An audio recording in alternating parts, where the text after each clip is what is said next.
Whatever how you want to do it. We'll be good to go. This shirt's from 1988. I have about 20 of them.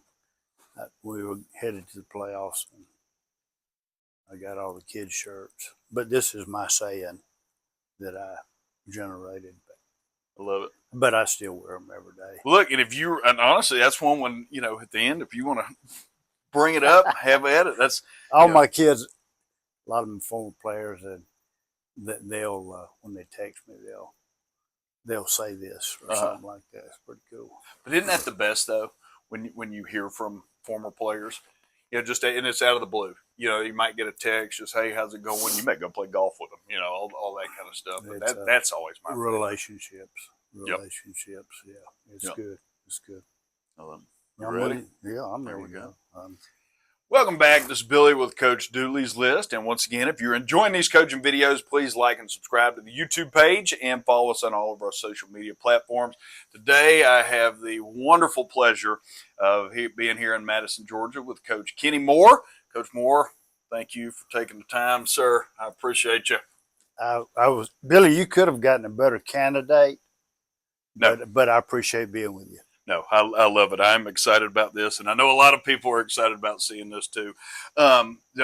Just jump right into it. Tell everybody kind of your coaching journey.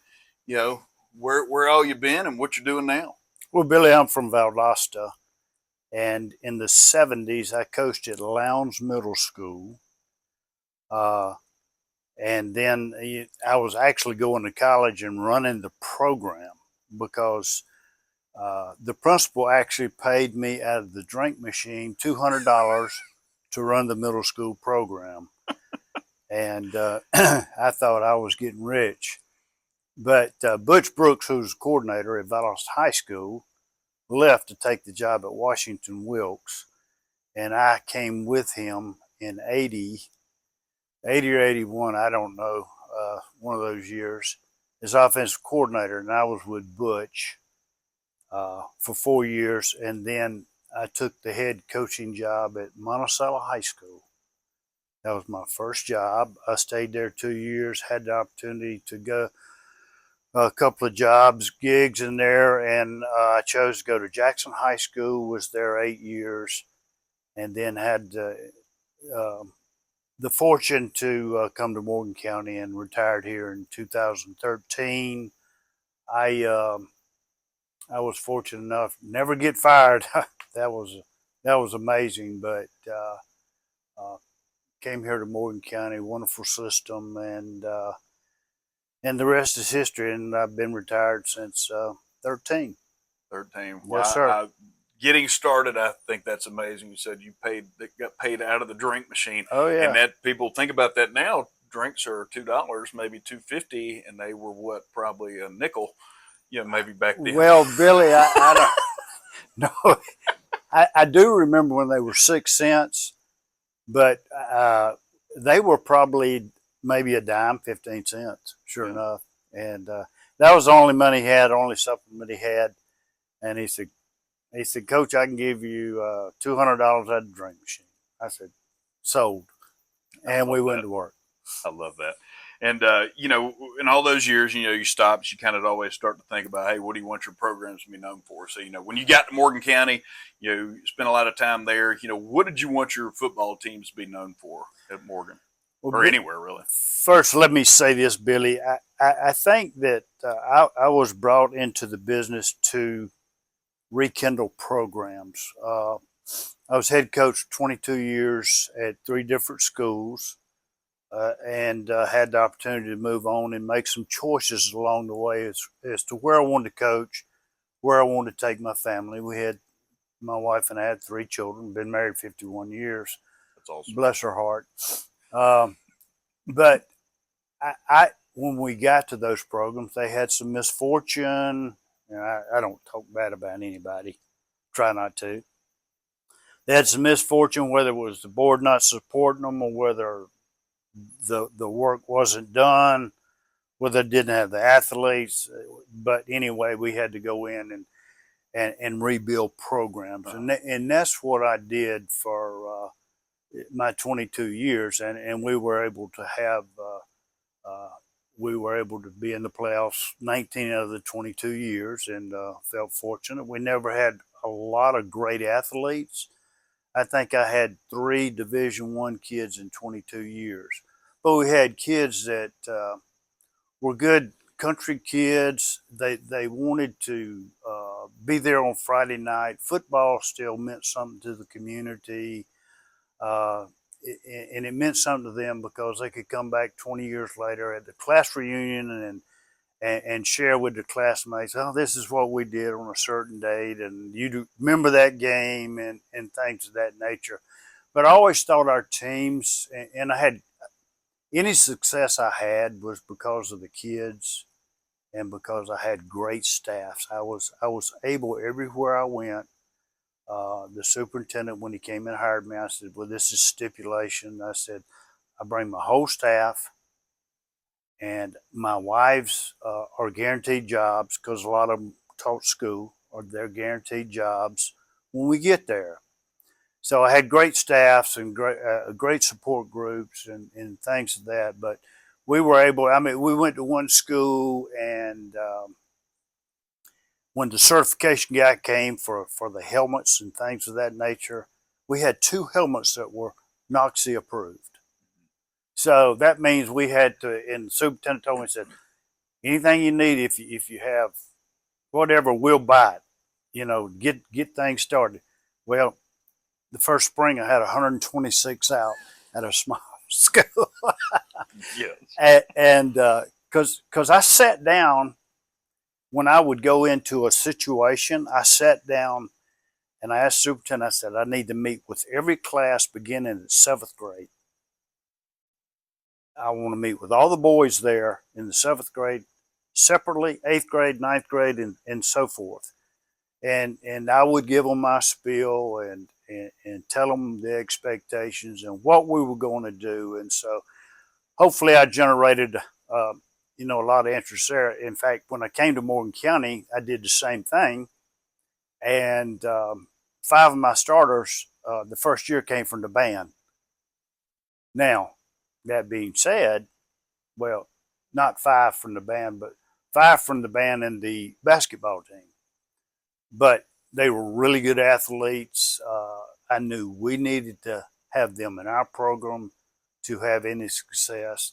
And things, when we got here to Morgan County, Billy, uh, you know, the program was down a little bit, and we only had 2 kids could bench 200 pounds when we walked in the doors. The first thing we did, I told the superintendent I needed X number of dollars to build a weight room and things of that nature. So he was all on board, and we had a donor that gave us money, and I felt like our kids were always strong. I felt like they had great work ethic, and we knew we were prepared. I had great staff. We were prepared and knew how to compete. And I think that hopefully anybody we ever played, that we were hard nosed and would get after you pretty good. Well, you often hear, people talk about the country kids, and, it's different, being out in the country. Like I said, you grow up a little bit differently. I was more of a city kid, but that definitely kind of changes how things are on the field sometimes too. But also too, it kind of leads me, your shirt. You said that was your saying, and you got several of them shirts. What does it say on there? It says, become a champion one day at a time. I mean, each day is important. Each day that you have a chance to get better. Each snap, you have a chance to get better. Each day, you have a chance to help somebody, whether it be a special ed student in school, whether you open the door for a young lady or a teacher. I always told my kids every day, I said, do something, do one thing every day for somebody. And that way, it's a building block to hopefully become a champion that we are teaching you. It's a lifetime skill. So that was what we were looking for. No, that's phenomenal. And again, it's a life thing. And you make those habits. It doesn't matter on the football field or off the football field. Yeah, I got a story that I don't think that very many coaches can tell this story, but my doctor, my dentist, my banker, my real estate guy, and my landscapers, they all played for me. Really? Yeah, I mean, I have them on speed dial. And if they don't answer me back, there's going to be consequences. but to me, that's one of the proudest things as a coach. I'm not big into trophies. I'm not big into my name being in the paper. I'm not big in. It's not about me. It's about we. I know that's maybe a corny saying, but to see these guys, I've got a guy in Jackson that played for me, a linebacker. He's an African American kid. He's now the mayor over there in a community that's 70% white, and he's an African American kid. And the thing that's important to me is he invited me to do the opening speech of his first campaign, and but we're real close. He'll come to the house. We'll cook out. Uh, but he's a great person, and that's what's so special, Billy. So those things, not very many coaches can say that they have hands on with the doctor, the dentist, and all like that. And it's some pretty coaches special. might not want their former players making medical decisions for them. Well, I've told my dentist. I've got some stories on him too, so I can blackmail him in case he screws up. And he had to do I don't know, root canal or something on me, and I said, "This must be payback." You're Right trying to before you get go money. under. I'm not trying to pay for your house. So anyway, that's kind of what it is. It's awesome. It really is. When, like we were talking beforehand, it is the relationships, and seeing the ones that you coach and having the champion mindset, one day at a time, that seeing them put those things into action, and keep paying it forward. Again, you leave a legacy as a coach, and you just hope that the ones that, that you coach can do the same for those. And no matter what they're in, whether it's coaching, being a dentist, being Well, I always express to my kids every day, and we'd talk before practice, and we'd talk after practice, and have the Lord's Prayer and all like that. And I said the most important thing is when you leave me, 5, 10, 20 years from now, the thing that makes me the most happiest is if you're a vital part of that community. amen. And that makes me happier than anything. That's what I look at. I don't look at trophies. I don't look at these other. I look, are the young men the ones now that are leaders in the community? And I said, and I always told the board of education, anybody else, I said, the money that I'm asking you to invest is going to make this community vital 20 years from now, 30 years from now, when we're dead and gone. And that's important. Absolutely. Yeah, no, I love that. And, you kind of hopped in and told one story, so I'm going to ask for another one. Yeah, I know you've probably got a lot of them, and they're probably all phenomenal. And you can tell as many stories as you want, but what's one story that pops into your head that either makes you smile, makes you laugh, just a fond coaching memory? We were, this just popped up. There's a lot of things and a lot of stories, but we were playing for the region championship. This game was the region championship. Well, I felt like we got not one bad call, but 3 in a row right at the end of the game. And after the game, I chased the officials into the locker room and shooed the guy out and got fined a week later by the Georgia High School Association. And I told the principal, I said, I'm the one that did it. I'm going to pay the fine. I still don't agree with it, And if it happened again tomorrow, I'd do the same thing because I was fighting for my kids. And it was a pretty funny story. And there were several people that were trying to restrain me, but I knew the back door to their locker room.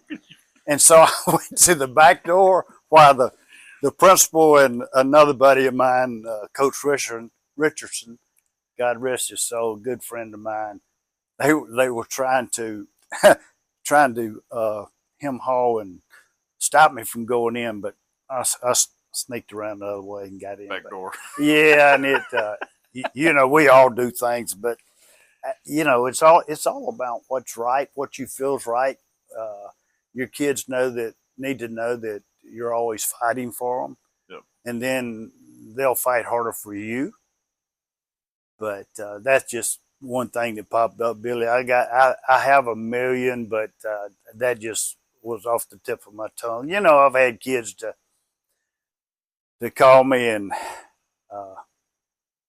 I had to get them out of jail. I've had them shot, and I was the first one to the hospital before their parents even got there because I knew the law enforcement, and they would call, Coach, this happened, and Man. Tragic things along the way that you don't want to think about, but you had to speak at funerals of former players and things of that nature, which is very sad. And the memories, the relationships with the kids is just I could live.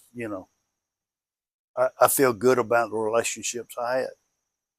No, and that's we could talk about those all the time. Just like you said, getting a call about a wedding or birth of a kid. Yeah. And I got started a lot later, so I actually had early on my boys. I had players who had kids the same age as mine that we'd go to birthday parties and stuff. And I always thought it was really cool. And Hey, just seeing I got players. Their children are playing in high school now, in college that I coached, and I said, "Really? Where did that come from?" how quick. That clock never stops. Oh, And knowing that clock never stops, you can't take back the time that you've lost. So what you've got to do is you have to utilize every minute. Yep. It's important because you can't get it back. no, you can't. And I know you continue to talk with former players and things. So if one of your former players, or really anybody, ever called and said, "Coach Moore, I think I want to become a head coach one day," what piece of advice would you give them? I knew, Billy, when I was in the 8th grade what I wanted to do. No one from my family had ever gone to college and graduated or anything like that, and I knew that you had to have that degree to coach. And I probably wasn't the smartest guy, even though I got a 6-year degree now. I mean, you probably, after you hear this, you probably say, "Man, they must have given that to him." But anyway, I went on to college. I knew what I wanted to do in 8th grade. And I don't know, something resonated with me when my coaches growing up. I loved all my coaches. I have a coach now that coached me in high school, Joe Mercer. He was my baseball coach. He coached me in football. He is a dear friend. Coach Mercer's about 80 years old now. We text all the time. I see him at class reunions. He still looks the same. He made an impression on my life. And I think if you do your job, if you do what you're supposed to, it's very impressionable. But the reason I think people get into coaching is I think, number one, you're an athlete. I was a gym rat, still am a gym rat. I either stay at the golf course or I'm in the gym working out or walking or doing something. But I think you love athletics. And when I was growing up, Billy, you played everything. We played base. I love baseball. I love basketball. I love football. I ran hurdles in track. I pole vaulted, and that's what happened to me because I learned on a bamboo pole. Yeah, I know. A lot of people don't believe that, but I did. I want to see you. No, not now. You can't see me do it now. But I learned to pole vault on a bamboo pole. And our landing surface on the other side, and I told this on a podcast earlier in the year that I did, was the ground. And therein lies the reason that I'm not really sharp. I may hit my head too much. No, but I loved everything. And if it included something competitively, I did it. That's what I think kids are missing out on today. But anyway, you love the sports. It's why you get into coaching. You don't want to get away from that arena. And coaches or athletes, unfortunately, have egos. That's good and bad. We forget about the humility part. You have a lot of coaches that are really good coaches. I've said this a million times. Won a lot of state championships, and they've probably done one or two things. They've probably had great athletes, and they've done a good job of coaching. And I've always said this, there's probably some really good coaches out there that were 500 in a season. I can remember when rebuilding the program, one of my first years, the first year we were like 2-8. I felt like our staff did the best job of coaching, one of the best jobs of coaching we've ever done. Mm-hmm. Because of where we started and where we ended. It's not about where you start, it's about how you end. But I think the biggest thing, Billy, in my opinion, is you have to have passion to be successful, and you have to care about people. And where those people are going to be in 5, 10, 20, 30 years. That's the biggest thing. If you have no passion for people, you probably don't need to get into teaching and coaching. But I think that's the biggest thing. You have to love kids and love, because I know how I came up. We didn't have a lot. My parents were divorced when I never remember my dad at home. But I learned to love people from all walks of life. And I like to read the feel-good stories of people that are successful because they did the sweat equity to get where they are today. Right. And I think it's a passion for people that you've got to have and that allow you to be successful. And that's my biggest thing right there.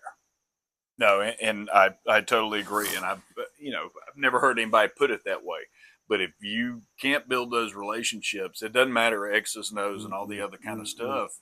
Those kids have to know that you care about them and are passionate about them, not just the sport. And it's great to be passionate about your sport too, but you wanting them to be successful, become bankers, become mayors, become, all the things. Welders, and build houses and do those things. It's just it's a combination, Billy. We just we get caught up in the wins and losses. Yeah. But the trophies are when you grow up and raise your family and can provide for them and be a vital part of the community. And if you can't do those things, you probably need to find something that there's an individual job doing something, and you're missing out on a lot in life. Yeah. But the big thing is, to me, is have passion for people. And the other thing you've got to do, Billy, that's real important is, and I think my secretary, she was wondering why the principal, wanted her to be my secretary. She said, "What have I done wrong?" She was she was actually scared to come to work for me. But I told her one thing. I said, we're going to be fair and we're going to be consistent. And we don't deviate from there. Yeah. And she, to this day, she'll tell me that. She'll say, you are always fair and consistent. And I'm proud of it. That's awesome. Yeah, so all your years, and we talked a little bit about me getting out and retirement and that kind of stuff. So what is retirement like? What's the best part about retirement for you now? You've been out for 12 years now, but what do you enjoy most about retirement? Well, Billy, we started this around 10 o'clock in the morning, and probably, I like to get up when I want to, and you may have interrupted that, me. Well, I'm just thankful it rained today so I could cut into your golf today. No, It's just been raining for a week. I stay up late. I get up early. I have my coffee and I have my Little Debbie cake. That's the only sweet I eat. You told me, okay, the only thing is that you wouldn't even let me take you to lunch because you said all you ate was a piece of fruit and a protein bar. Now you're telling me you're eating Little Debbie's all Well, time. that's what I have with my coffee.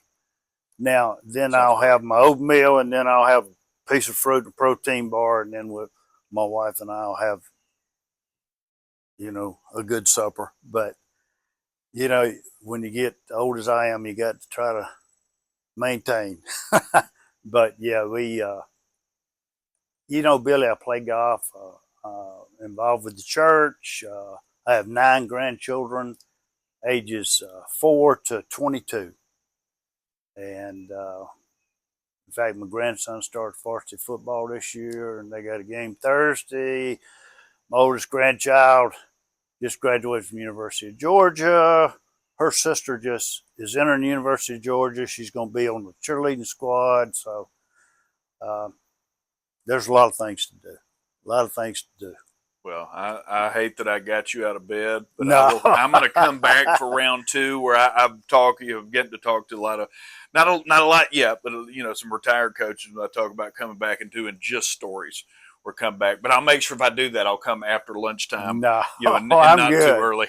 I'm good. I'd be going if you come after lunch. I'll be at the golf course. We'll do it on the golf course as long as I don't look for. I'm not great, but I don't ever look for anything. So if it's in the woods, we'll just mic it up and we'll just tell stories the whole time. You gonna give me strokes? You're not gonna need them. You're not. Just wait. We'll go to the driving range first. You might not even want to play with me. No, I'm good. Well, Coach, I do appreciate your time. Like I tell a lot of people, I could sit and talk to you all day, but I appreciate you getting out of bed for this morning, and you are the man. Thank you, Billy. Appreciate it, buddy.